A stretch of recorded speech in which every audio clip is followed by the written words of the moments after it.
Now, we've only got a few shows left until our summer break, so it's time now to meet some of the animals that you could meet on your holidays, including an alligator. And here to guide us all through it is Safari Pete. Pete, nice to meet you, How you doing, guys? Nice to meet you both.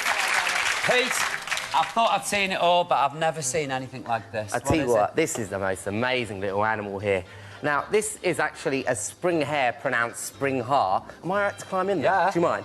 Now, these guys are actually rodents. They may look a bit like a kangaroo cross between a rabbit, but they're actually very, very different. They've got very long tails, which they use for balance. They use that as a counterbalance. They've got very powerful hind legs, which they use to jump. They can actually jump between 10 and 25 feet.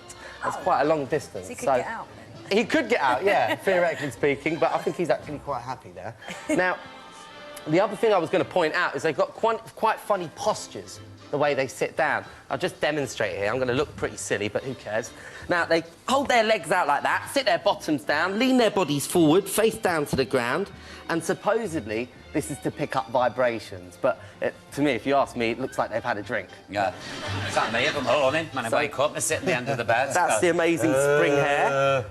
OK, I'm going to climb on out. Now, Pete, you know, last year I was bitten by an adder. I mean, seriously, I had no venom in it. I was OK. I didn't even want to say it in case it got bad press. No, I remember. Yeah, yeah. But you've got a much worse story, haven't you? A bit of a bad story here. Well, funny story, shall I say. I don't know how to say this. This chap in Australia, he was out in the outback and travelling around, impromptu had to use the toilet, went to squat down, OK, above one of the most deadliest snakes in the world, the brown snake, responsible for half of the snake bite deaths in Australia. So he squatted down over this snake and he got bitten. I can't say where, but he got bitten on one of his... Was it front or back? Front. Yeah. Front and back, I suppose. Really? Yeah. Was he all right? He was OK. I mean, you know, he was quite lucky because it didn't actually have any venom. It was a dry bite, so quite a lucky man. Wow. We're going to move on. I remember that. I shall never do that if I'm in the bush. Don't. What's this? These are shelter puzzik, or European glass lizards, and these are related to your local slow worm, which you can find in your garden. And these guys are found in southern Europe and certain parts of Asia. And they're amazing little creatures. Very different to snakes, because they've actually got eyelids, and they've also got ears. Snakes don't have ears, and they don't have eyelids. They don't bite. They're really quite friendly, actually. Yeah. Do you want to stroke one? Yeah. Yeah, OK. Oh, yeah. I used to play with glowworms when I was little. And the way to see one of these kids, I'll tell you what, if the kids are out on holiday this year, take your camera, because if you spot one of these, maybe we can send in some of your snaps. Yeah. OK, yeah, that's a good... But on a rainy night... well done, well done. Well done, kids. Nice one. Agabus says look from afar. Why is it called a glass lizard? It's called glass lizards because to defend themselves, they fool their predators. What they do is they drop their tail, which resembles shattered glass. Bit dramatic, it doesn't really look like that, but also they've got the shiny, shiny skin there.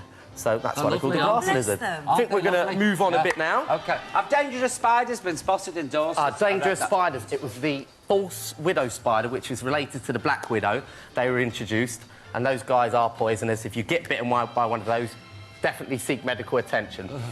We're going to go on over here to a really special little animal. This is one of the world's smallest species of owls. This is the Scops owl.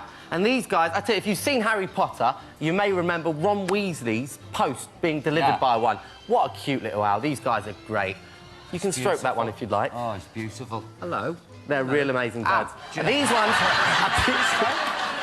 these ones, Paul, they're actually found over southern Europe, parts of Africa, and even in Greece and the Balearics. Oh, it's beautiful. And the Balearics is, by the way, where that poor Australian chap got bitten. Right, let's move on. It's got a funny call, this one, hasn't it? They've got a piping call, OK, piping call which lasts between 2 and 3 seconds, and you can hear that through the olive groves in Greece.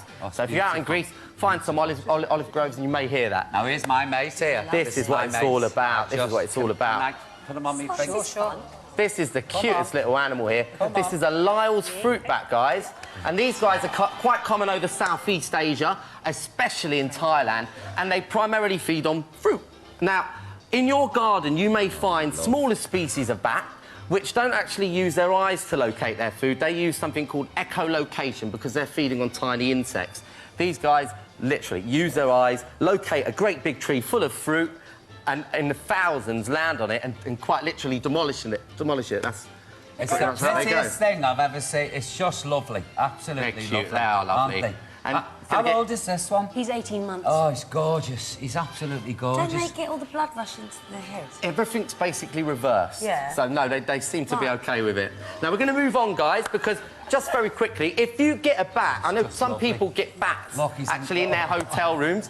If this happens, very quickly, OK, the bat in your room, do not touch him. Try and get a pair of gloves and a box. Place the box carefully. Once the bat is settled, over the bat, carefully slide this piece of card, or some sort of piece of card, underneath the box, just like so, OK?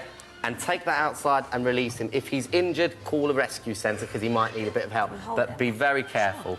OK. You know, I was in a hotel once in Wakefield, and I had a crow in my bedroom, and I rang down and said, "There's a bird in my room." He said, "Are you complaining?"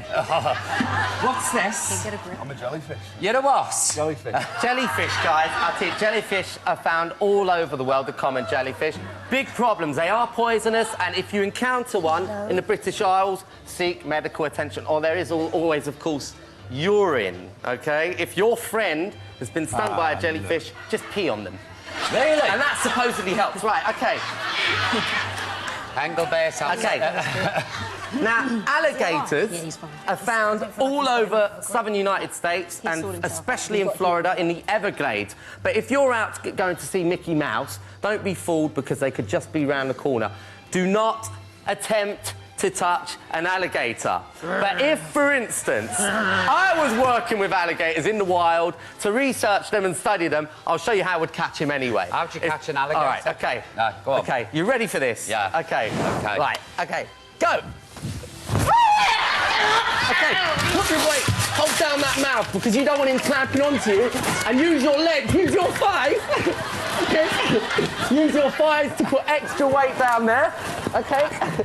What's happened to Pete? He's just bit me. Paul, help me, you're supposed to help me out. I've got him by the tail. Don't worry, I've got it. I've got it. You've got I've got it. Pete, thanks very much as always.